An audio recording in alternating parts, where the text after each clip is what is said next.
존경하는 국민 여러분, 김상희 부의장님과 선배 동료 여러분, 더불어민주당 서울 동작갑 출신 김병기 의원입니다.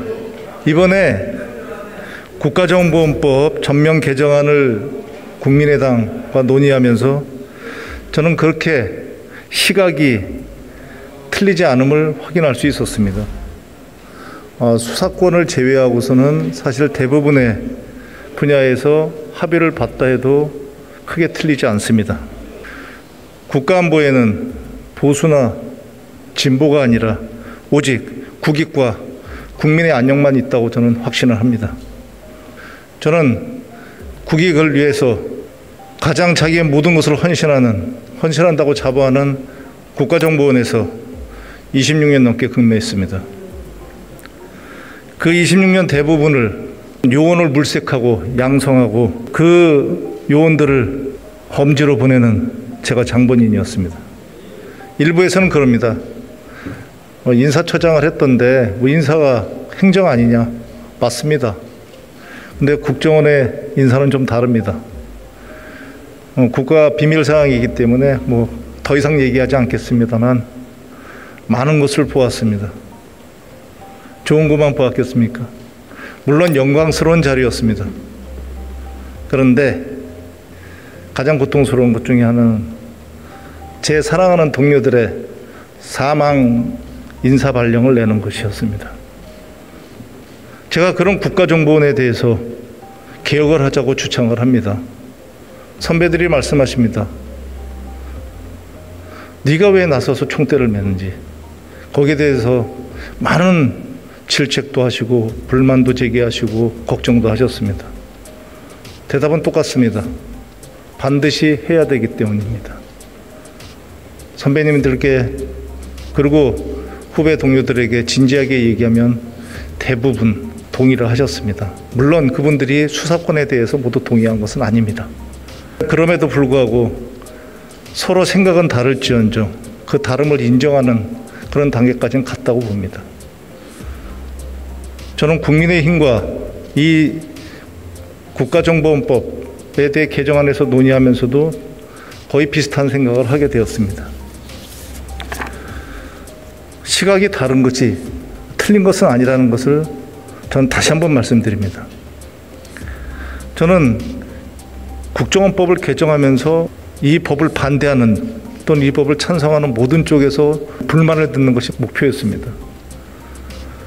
그렇게 조정을 해야 되고 양쪽으로부터 불만을 들을지언정 그것이 만약에 옳다고 생각하면은 뚜벅뚜벅 걸어가야 된다고 저는 생각을 했습니다.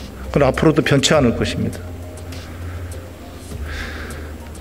국민의힘은 경찰은 대공수사 역량이 현저하게 떨어지기 때문에 그리고 해외 정보 협력 체계를 구축할 수 없기 때문에 만약에 대공수사권이 경찰로 이관이 된다면 국정원이 그동안 공들여 쌓아놓은 대공 시스템이 한순간에 무너질 것이라고 우려를 합니다. 그러면서 수사권을 독립된 외청으로 차라리 이관하자는 안도 내놓았습니다. 여기서 한 가지만 여쭤보겠습니다. 한 가지만 물어보겠습니다. 그럼 독립된 외청은 해외 정보망이 있습니까? 일부 대공 전문가라는 분들은 독일 통일 후에 조사를 해보았더니 서독의 동독 간첩이 10,000명에서 30,000명가량 암약하고 있었다면서 이건 어느 정도 사실입니다. 국정원의 수사권이 만약에 폐지되면 우리 대한민국은 간첩 천국이 될 것이라고 우려를 합니다. 여기서 다시 하나 또 여쭤보겠습니다. 그래서 서독이 망했습니까? 망한 국가는 잘 아시다시피 동독입니다. 그거는 이미 체제 경쟁이 끝났다는 얘기입니다. 3만 명이 있던 30만 명이 있던 체제를 전복할 수 있는 그 동력은 산실했다는 뜻입니다. 서독과 동독의 당시에 국력의 차이가 대충 5배 정도 차이가 났다고 합니다. 우리와 북한의 차이는 얼마 정도인지 모두 잘 아시고 계시죠? 30배가 넘습니다. 국가정보원에는 수사만 있는 것이 아니고 방첩, 대테러, 사이버 분야 이런 분야들이 있습니다. 그죠? 이 분야에 수사권이 있습니까? 그러면 국정원에는 이런 분야에도 수사권이 없어서 검경과 원활한 공조체계를 구축하지 못해서 국가안보에 계속 구멍이 뚫리고 있습니까? 참고로 말씀드리면 이런 분야들도 대공수사 못지않게 전문성과 해외 공작망과 정보협력체가 필요한 분야입니다. 아니, 어쩌면 훨씬 더 이 분야에서 대외 공조체계가 필요한 분야입니다. 왜냐하면 북한 같은 경우는 보이는 적입니다. 중요한 적이지만 그건 보이는 적입니다. 그러나 많은 분야, 특히 초국가 그리고 대테러, 방첩의 이런 분야들은 범위도 넓을 뿐만 아니라 사실은 보이지 않는 분야입니다. 이 분야에서도 그렇게 공조가 원활하게 잘 돼서 수사권이 없이도 그런 우리 국가를 해하는 세력들을 검거하고 체포하고 정보활동하는데 문제가 없는데 왜 유독 대공수사 분야만은 공조가 안 될 것이라고 무조건 단정하고 우기는 이유를 도대체 모르겠습니다. 이 수사권의 분리를 주장하는 이유는 아주 단순합니다. 수사와 국가정보는 그 목적과 내용이 상이해서 양립할 수가 사실 없는 분야입니다. 정보와 수사가 같이 있으면 목적을 위해서 수단을 정당화하는 경우가 생깁니다. 어쩌면 국가정보원이라는 조직은, 그리고 정보기관이라는 조직은 목적을 위해서 수단을 정당화하도록 양성되는 조직입니다. 근데 단 그것은 해외에서 오직 국가와 우리 조국과 국민을 위해서 무법성을 인정한다는 뜻입니다. 그렇기 때문에 그러한 국가정보기관은 절대로 국내에서 국민을 해하는 어떠한 행위도 해서는 안 된다는 뜻을 함께 함유하고 있는 것이기도 합니다. 합법성 문제를 좀 얘기해 보겠습니다. 수사는 당연히 엄격한 법 적용과 불법 시에 당연히 무효가 되죠. 합법이 전제되는 겁니다.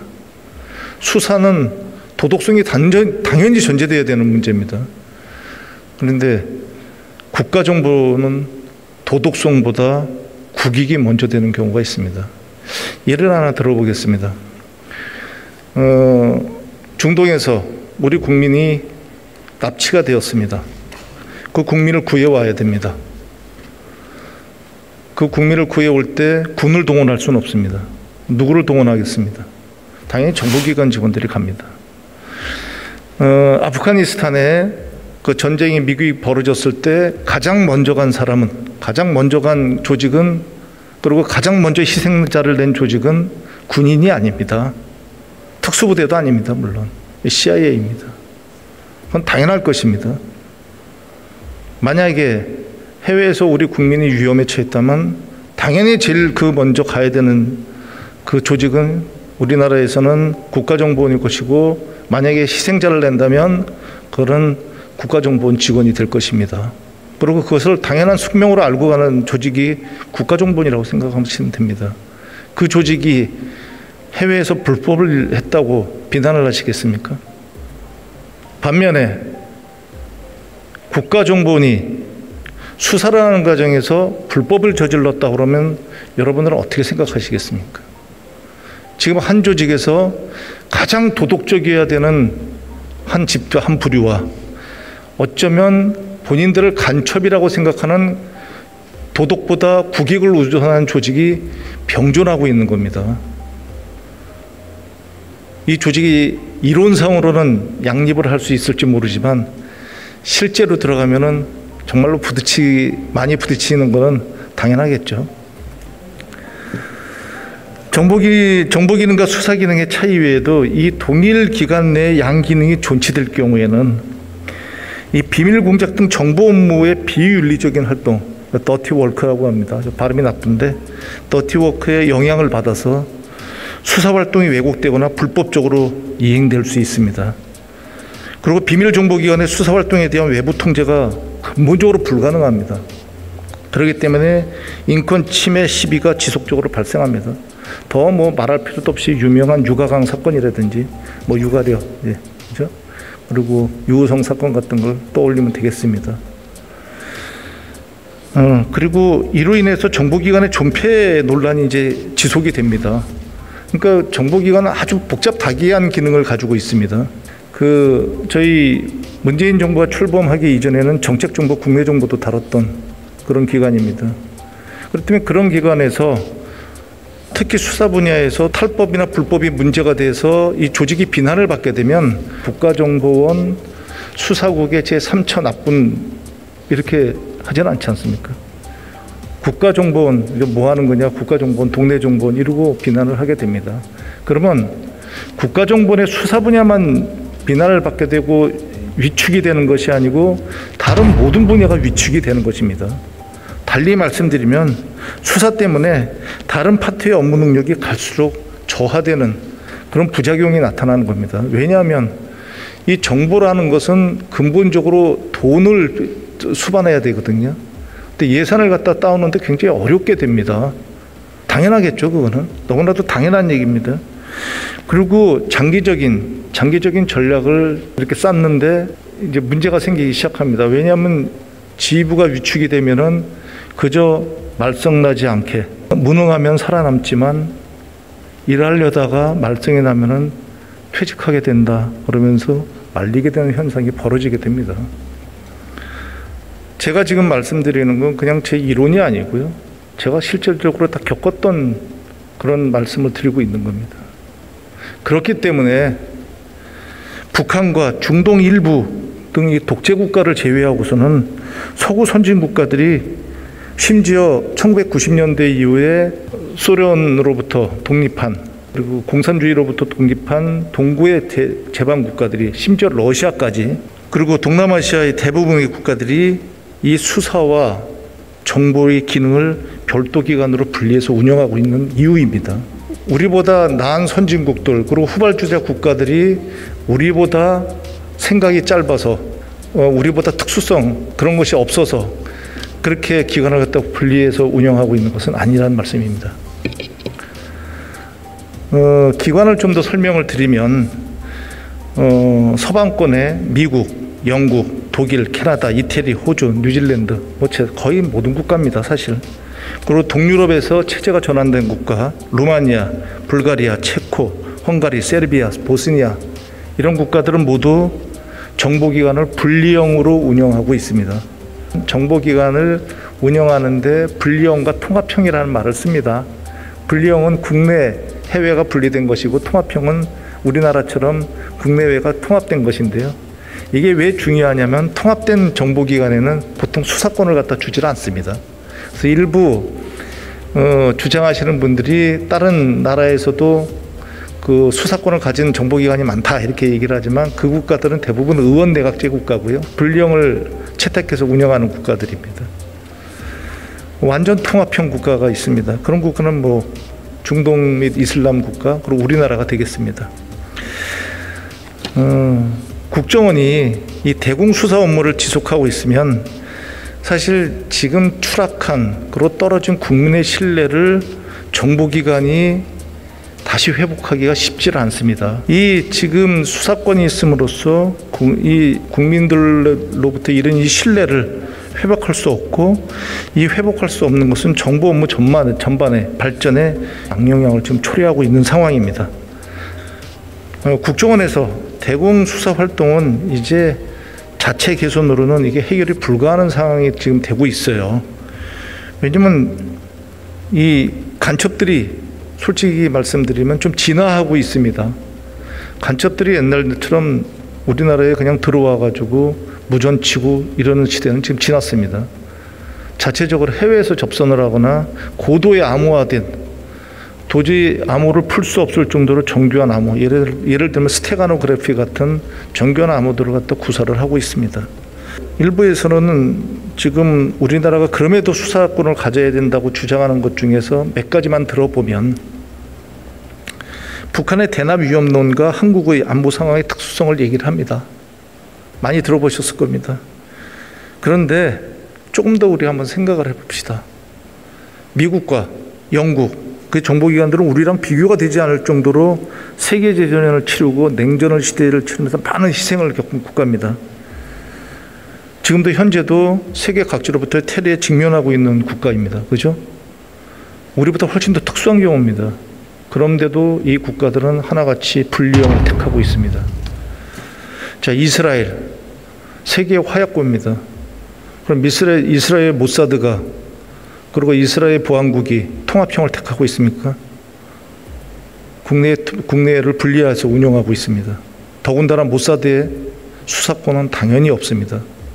자, 유명한 게스타포의 후신인 BND를 얘기하도록 해보겠습니다. 독일의 정보기관입니다.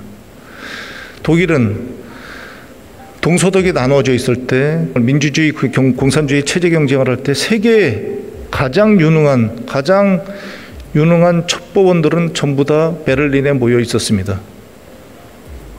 그런데 그 BND가 택하지 않습니다. BND에 수사권을 두지 않는 이유는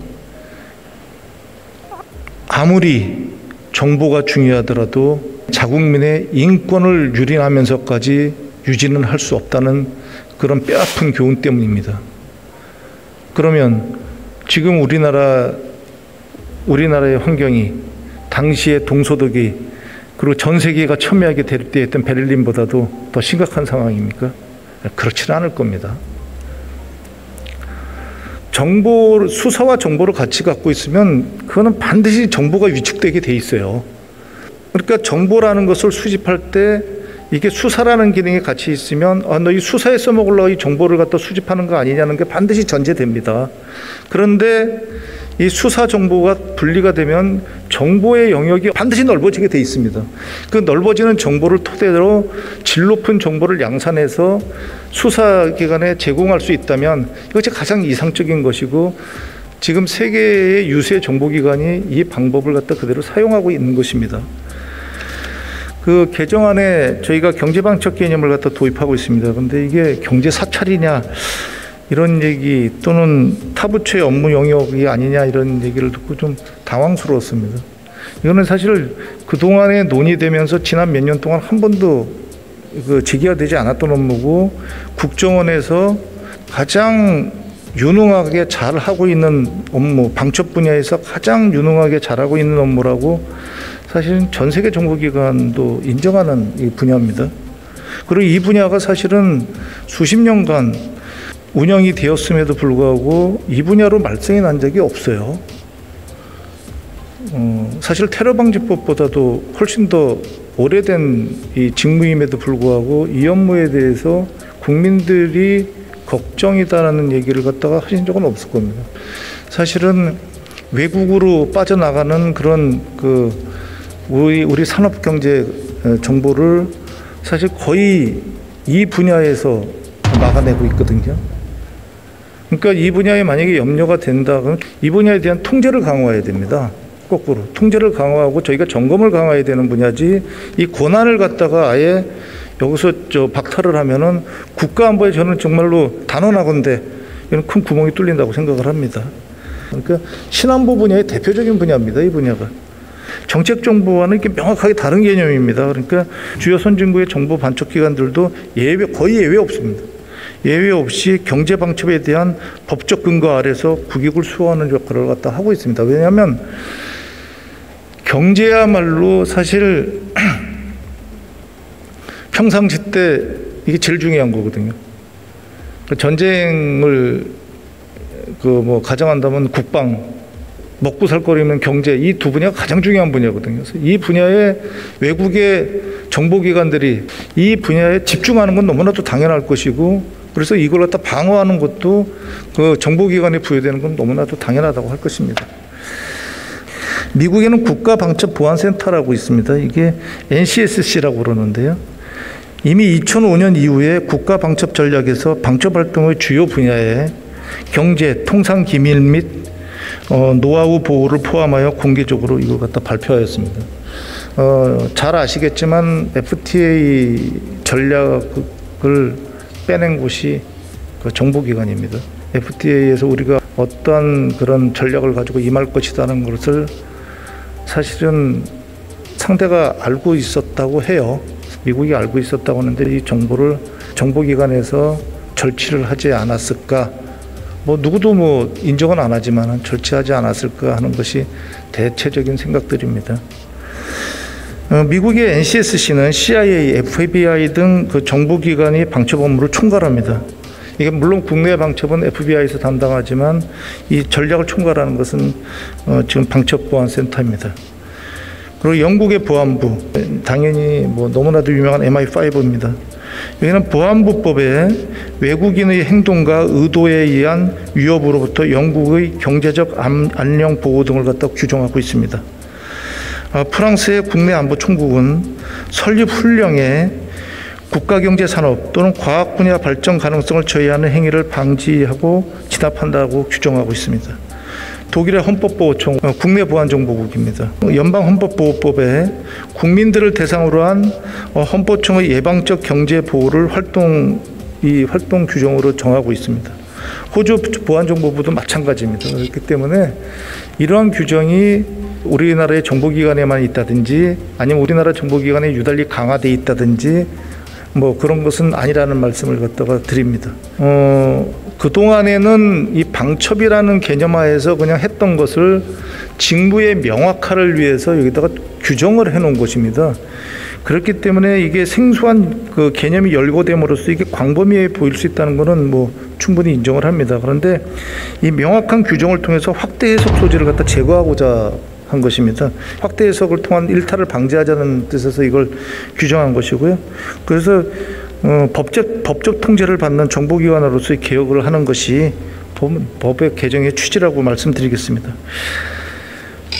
뭐 부동산 소유나 뭐 주식 보유 뭐 이런 것들에 대해서 수집하고 사찰할 수 있는 거 아니냐 이런 아마 주장과 우려가 있었던 것 같습니다. 그런데 다시 말씀드리지만 경제방첩 대상은 국가안보와 국익에 반하는 외국인입니다. 근본적으로 외국인과 외국단체 그리고 이 국익에 반하는 외국단체나 외국인과 연계된 내국인입니다. 내국인. 그렇기 때문에 일반 국민들과는 이게 무관하다는 것을 다시 한번 강조드리겠습니다. 그래서 이를 명확하기 위해서 정보의 최종심사 우리 과정에서 해외 연계를 갖다 추가했어요. 사실은 이 해외 연계라는 말이 사족입니다. 방첩이라는 개념을 알면 사족인데 그럼에도 불구하고 해외 연계라는 단어를 넣어서 해외 연계 경제 질서 교란이라고 용어를 갖다 최종적으로 확정하였습니다. 이 방첩 업무의 범인을 일탈하는 것이 일탈해서 국민 경제 활동을 사찰할 수 있다는 주장은 사실은 이거는 좀 저는 기우에 불과하다고 생각을 하고요. 이러한 일이 발생할 경우에 이거는 국정원법 22조에 의한 그 직권남용죄로 엄중 처벌을 받기 때문에 이거는 직원이 사실상은 하지 못한다고 생각을 합니다.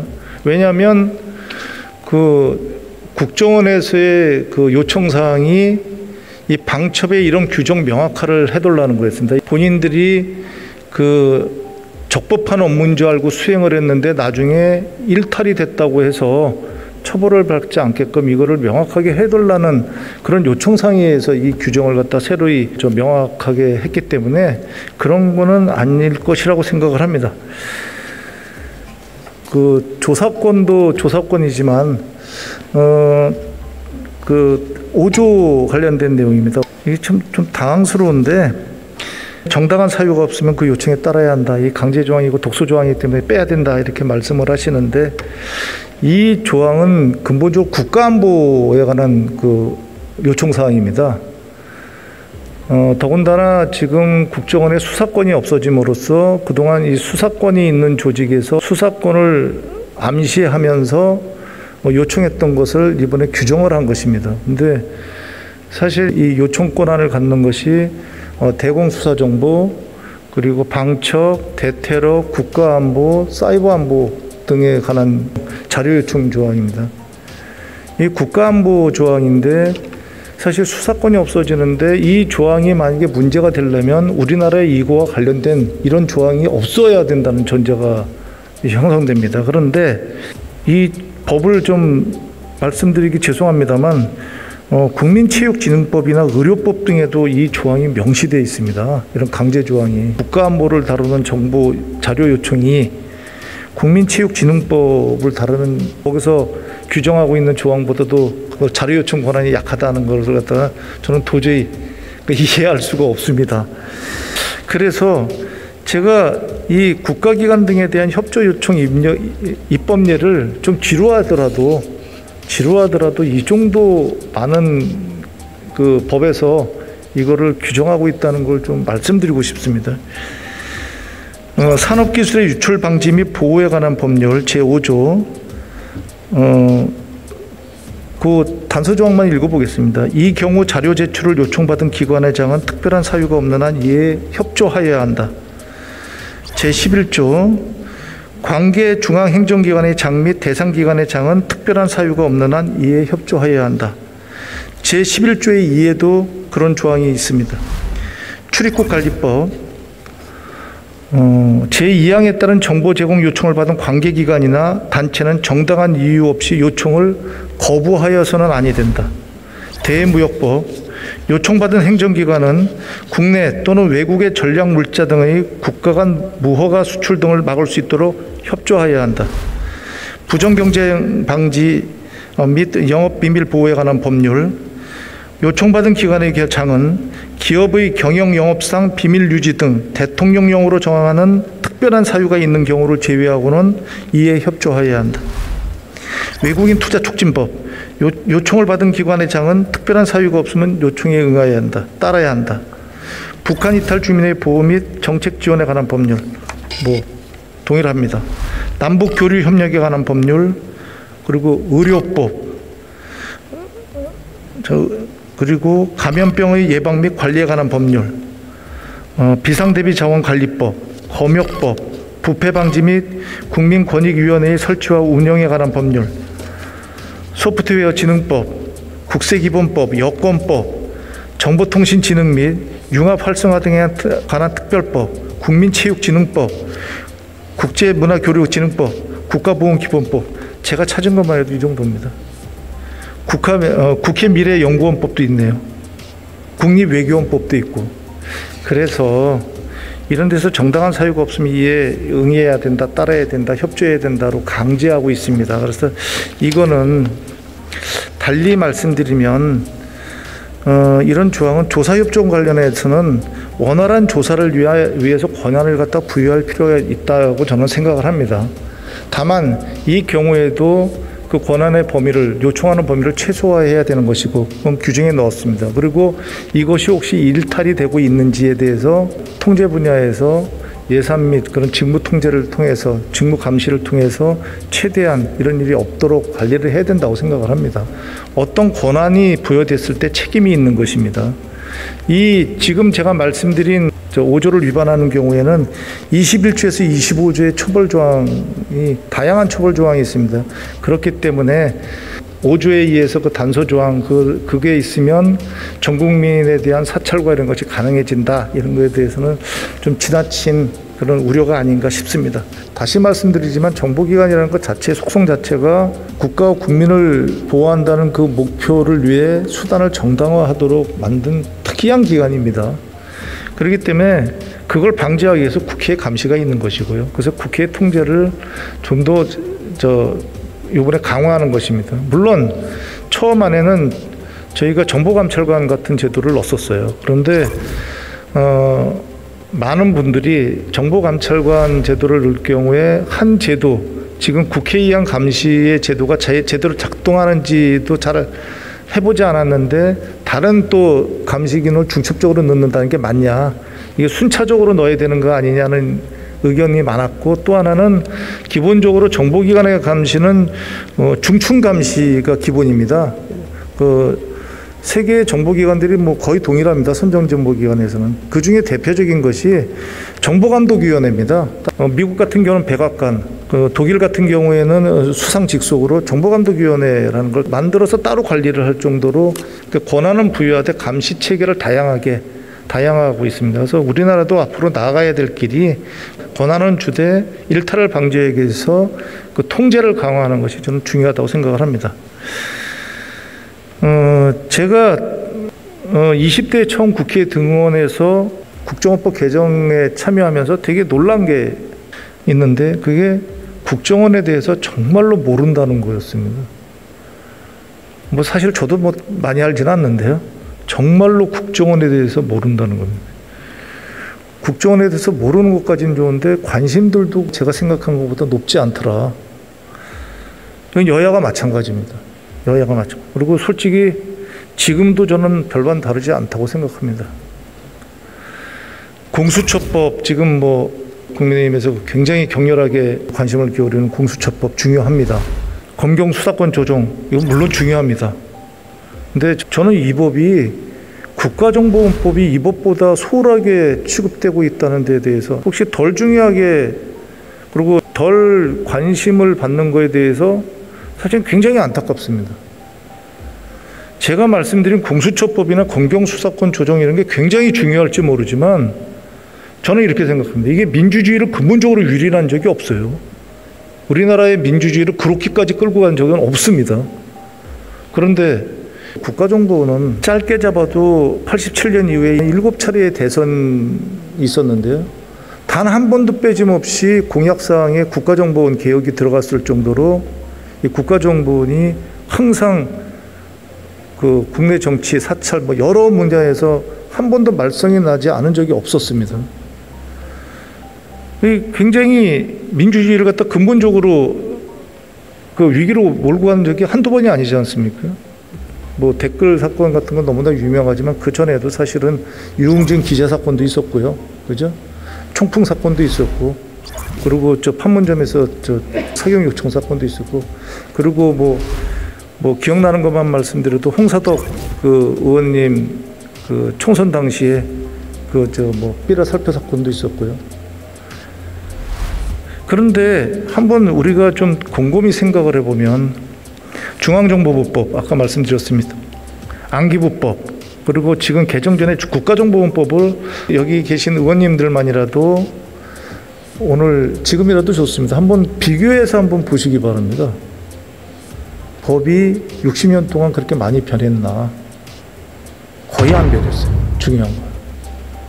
그게 다른 말로 하면 무슨 얘기냐면 정보기관이라는 데서 마음만 먹으면 중앙정보부 시절로 돌아갈 수 있다는 겁니다. 중앙정보부에서 무슨 일을 했는가까지는 제가 말씀 안 드리겠습니다. 지금 국정원에 있는 사람들이 그렇게 사악해가지고 그걸로 돌아가겠습니까? 단순하게 위정자가 사용자가 대통령이 사용하지 않으면 그런 기관으로 안 돌아가. 그래서 안 돌아가겠습니까? 그거는 시스템에 의한 통제는 아닌 것입니다. 저희가 가장 경계해야 될 것이 바로 그 지점입니다. 그러니까 다른 법은 지금 공수처법 무슨 법 그런 법들은 그 법 제정이 개혁의 마침표예요. 제 생각에 그렇습니다. 그런데 국정원법은 이건 예외입니다. 국정원법만은 이 국정원법이 제정되고 국정원법을 시스템적으로 만드는 게 국정원에 대한 개혁의 시작점입니다. 국정원이 이 법이 만들어지지 않으면 개혁 자체를 할 수 없어요. 그러니까 지난 30년 동안 계속 개혁 얘기가 나오는 겁니다. 서로 피곤한 겁니다. 국민은 국민들대로 비난하지만 거기서 개혁의 요구를 받고 있는 그 직원들도 대부분이 진짜 죽어라고 일만 했는데 때만 되면 개혁 얘기 나온다는 불만을 갖다 쏟아내는 것입니다. 반은 맞고 물론 반은 틀립니다.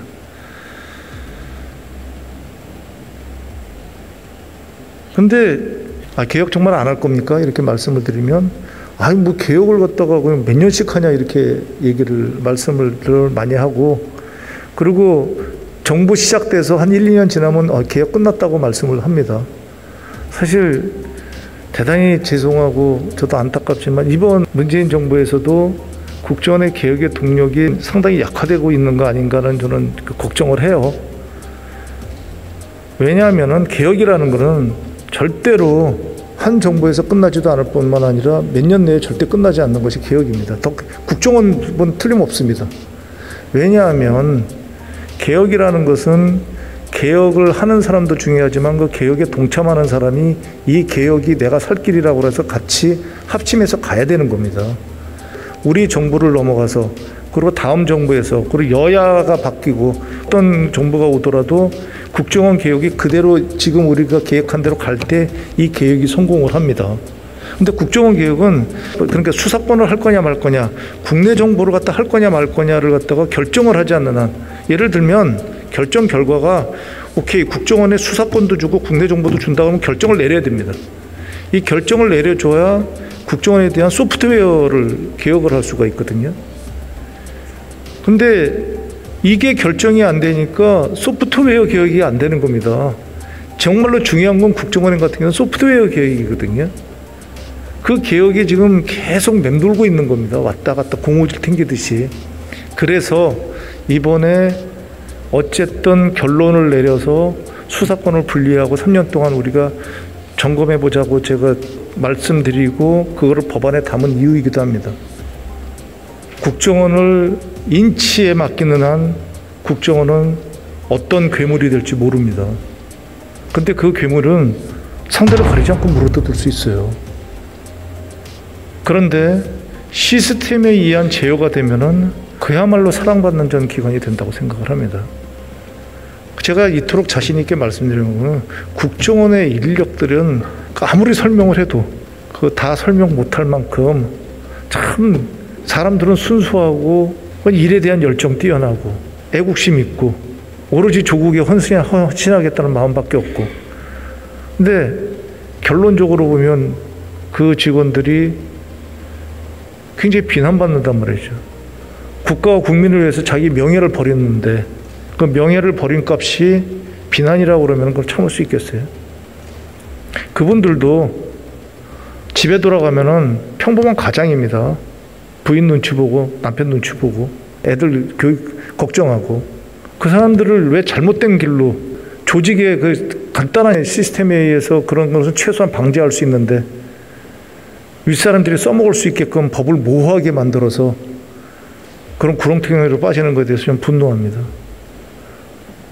이 국가정보원법에서 시스템이 규정이 안 되니까 하위 국가정보원 직원법과 직원법 시행령의 시스템을 못 만드는 겁니다. 대표적인 게 계급정년제예요. 그 직원들의 신분이 보장이 안 되는데 무슨 수로 부당한 거에 대해서 저항을 하겠습니까? 내 신분이 보장이 돼야죠. 업무 능력이 떨어지게 됩니다. 하나 예를 들어보겠습니다. 94년도인가요? 김영삼 대통령과 당시 김일성이 정상회담을 앞두고 김일성이 죽었습니다. 그죠? 그런데 그때 그 북한국장 출신의 유명한 김태소 국장이라고 계셨어요. 그 국장이 직원들한테 전화를 걸었답니다. 북한국 직원한테. 정상회담 못할 것 같아. 왜요? 내 꿈에 김일성이 죽었어. 보통 이럴 때 다 웃던데. 그런데 직원들은 그걸 굉장히 진지하게 받아들였어요. 그 정도로 김태서라는 사람은 평생을 김일성만 생각하고 산 사람입니다. 그런 직원들이 국정원에 사실은 나쁘게 얘기하면 널려 있어요. 그러니까 고집도 셉니다. 김일성이 죽었다고 다 얘기했을 때 안 죽었다고 우겨가지고 보고서를 썼습니다. 그것도 그 권위주의 독재시대 때입니다. 그런데 김정일이가 죽었을 때 못 맞춰요, 그 직원들이. 왜 못 맞췄겠습니까? 원세훈 원장이 했을 때. 자기들의 의견을 내가지고 판단이라는 게 틀릴 수 있습니다. 틀리면 충북으로 보내버립니다. 집으로 보내버립니다. 평생을 갖다 북한 업무한 애가 가서 행정 업무하라고 해도 합니다. 왜? 가족이 있으니까요. 정부가 바뀌고 나서 말도 안 되는 처사에 대해서 전부 다 원복 조치를 시켰습니다. 원복 조치를 시키면 그 업무가 도로 이제 정상화돼야 되잖아요. 그죠? 정상화 안 됩니다. 조직은 무능하면서 살아남을 수 있어도 유능하다고 본인이 의견을 주장하다가 틀리면 갈 수 있거든요. 국정원은 매 5년마다 그게 반복된 조직입니다.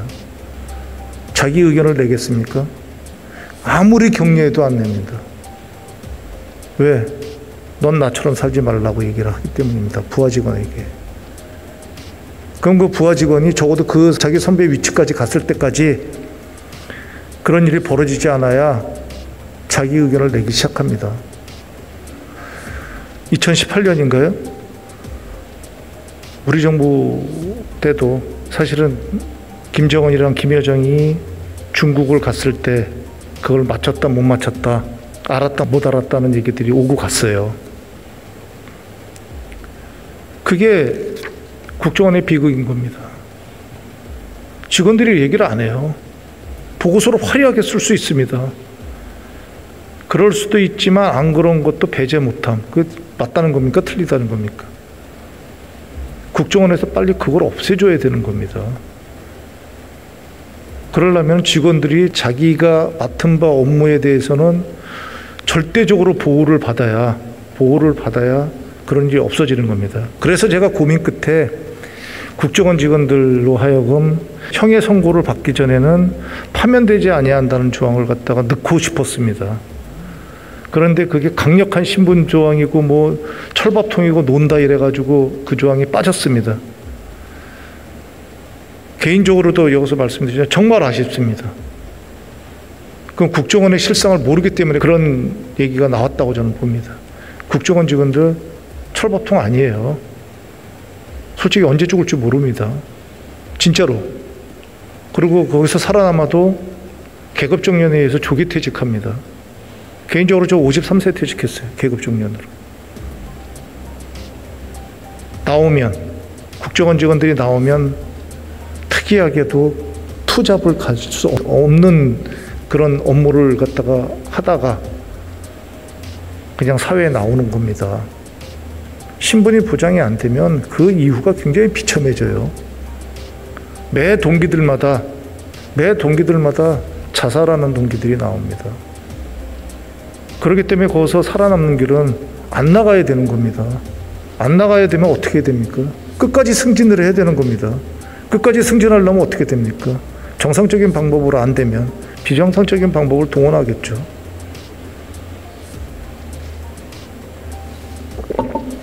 경찰로 수사건이 이관되면 무소불위의 권력기관이 탄생한다는 걱정을 하십니다. 그럼 한번 이렇게 생각해 보겠습니다. 그럼 그대로 두면 국정원은 무소불위의 기관이 아닙니까? 두 기관이 죄송하지만 급이 다릅니다.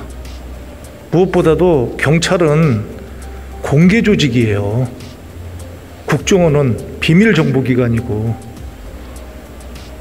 이 공개 조직으로 수사권을 옮긴다는 것은 인권 유린이 덜 문제되지 않는다. 이 하나만 가지고도 이관을 해야 될 가치가 있다니까요. 그리고 정말 무소불위의 기관이라는 염려가 되면 경찰 권력을 나눌 생각을 해야지.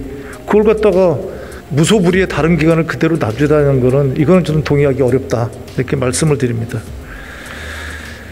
그리고 저는 경찰이 무소불위가 된다는 데 대해서도 그 주장에 대해서도 동의하기가 쉽지 않습니다. 왜냐하면 일본은 경찰이 완전히 장악하고 있죠. 근데 영연방 국가들 수사 독점하고 있습니다. 그럼 그들 국가의 경찰들이 모두 무소불위의 괴물기관이 돼야 되는데 좀 그렇다는 얘기를 들어보질 못했거든요. 굉장히 강합니다. 영연방 국가의 경찰력이. 근데 그렇다는 얘기는 전 들어보질 못했습니다. 그리고 국정원 정보와 경찰의 수사가 유기적 공조가 안 될 것이라는 걱정. 그렇다고 치고요.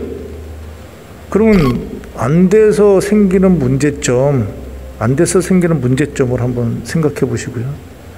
국정원 내에서 공작과 정보와 수사가 너무적으로 유기적으로 잘 공조가 돼서 생기는 걱정, 두 걱정 중에 하나를 택해야 된다면 어떤 걸 택하시겠습니까? 사실 깊게 생각할 필요도 없는 겁니다. 하나는 발각되고 하나는 발각 안 됩니다. 그러면 국민 입장에서 보면은 한번 국민들의 입장에서 한번 우리가 이걸 봐야 된다고 저는 생각을 해요. 제가 뭐 수직임 사건 뭐 잘 알 겁니다. 유가려 사건, 아까도 말씀드렸지만 홍사덕 의원 흑색 사건, 판문점 사건, 뭐 유홍진 뭐 아까 말씀드렸으니까 더 말씀 안 드리겠습니다. 이게 다 수사국에서 일하는 사건이에요. 굉장히 열심히 일한다고 치고 실제 일합니다. 굉장히 열심히 일해요. 그럼 10년에 한 번씩 그냥 수직임 사건이나 이런 유성 사건 같은 게 나도 괜찮습니까? 박종철 사건이 만약에 안기부에서 일어났다면 그게 밝혀졌을까요? 수직임 사건 같은 거 안 밝혀졌습니다. 아예 그게 그럴 리가 있어 그러지만 수직임 사건인 걸 갖다 입증을 하잖아요. 그 사건의 관계된 분들이 연루된 자들이죠. 처벌 안 받았습니다. 공소시효 지나서. 그게 비밀정보기관입니까? 여러분이 그러면 비밀정보기관에 대해서 어떤 노력을 통해서 어떤 통제와 수단을 통해서 우리가 속속들이 알 수 있는 방법을 우리가 개발합시다. 아마 불가능할 겁니다. 어떤 기관에 대해서 모른다는데 두려움을 갖다 느끼지 않는다면 그거는 순진하거나 아니면 뭐 그런 거죠. 국정원의 법이 모호하면 어떤 일이 벌어지는지 댓글 사건에서 사실을 잘 보여진다고 생각을 해요. 댓글 사건 2심 판결 후에 언론 보도를 보면 국정원이 위법 행위에 대해 얼마나 무감각한지를 잘 알 수 있습니다. 국정원은 이런 각종 범죄 행위를 갖다가 사실 그 당시에 두려워하지 않고 노골적으로 저질렀죠. 근데 발각이 된 이후에가 더 무섭습니다.